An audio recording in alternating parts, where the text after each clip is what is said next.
చూస్ country delight, live better. ఇప్పుడే country delight app ని download చేసుకోండి.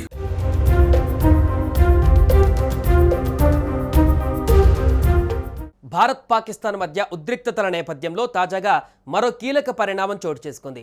న్యూఢిల్లీలోని పాకిస్తాన్ హైకమిషన్ అధికారికి కేంద్రం నోటీసులు జారీ చేసింది.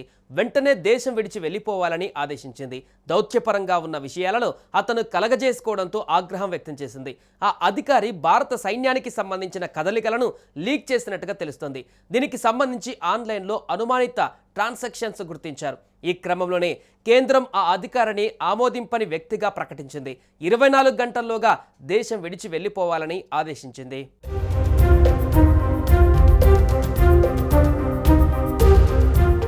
ఆపరేషన్ సింధూర్ చేపట్టిన భారత సైన్యం మే 7న పాక్ ఆక్రమిత కశ్మీర్లోని ఉగ్రవాద స్థావరాలపై దాడి చేసిన విషయం తెలిసిందే.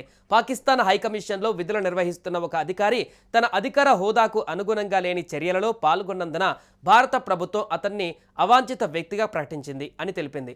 అయితే ఆయన చర్యల వివరాలను మాత్రం వెల్లడించలేదు. ప్రస్తుతం బయటకు వస్తున్న వార్తల ప్రకారం ఈ అధికారికి పంజాబ్ పోలీసులు అరెస్టు చేసిన 2 వ్యక్తులతో సంబంధం ఉంది. వారు భారత సైనిక దళాల కదలికలపైన సున్నితమైన సమాచారం పాకిస్తాన్కు చేరవేసినట్టుగా పోలీసులు గుర్తించారు. మే 10 శనివారం వీరిని అరెస్టు చేశారు.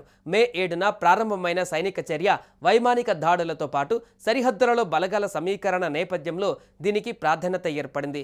మరోవైపు భారత్తో చేసుకున్న కాల్పుల విరమణ ఒప్పందానికి తాము కట్టుబడి ఉన్నామని, ఉద్రిక్తతల తగ్గింపు, ప్రాంతీయ స్థిరత్వం కోసం తగిన చర్యలు తీసుకుంటామని పాకిస్తాన్ చెబుతోంది.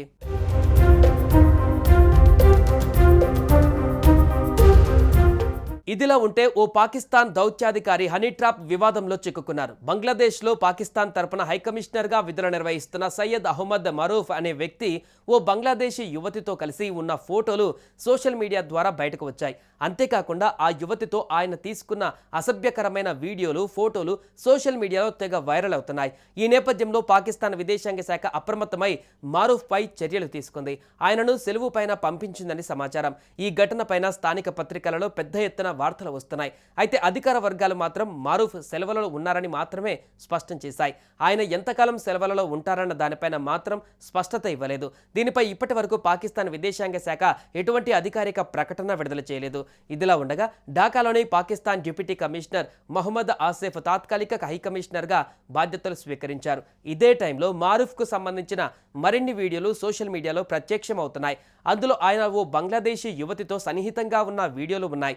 ఈ ఫోటోలు, వీడియోలు ఆధారంగానే ఆయన ఆ యువతితో ప్రేమలో పడ్డారని భావిస్తున్నారు. అంతేకాకుండా పాకిస్తాన్కు చెందిన ఈ దౌత్యవేత్త ఆ యువతితో అక్రమ సంబంధం కలిగి ఉన్నారని ప్రచారం జరుగుతోంది. ఆయన నిఘా సంబంధిత రహస్య సమాచారాన్ని ఆ యువతితో షేర్ చేసుకున్నట్టుగా అనుమానాలు వ్యక్తమవుతున్నాయి.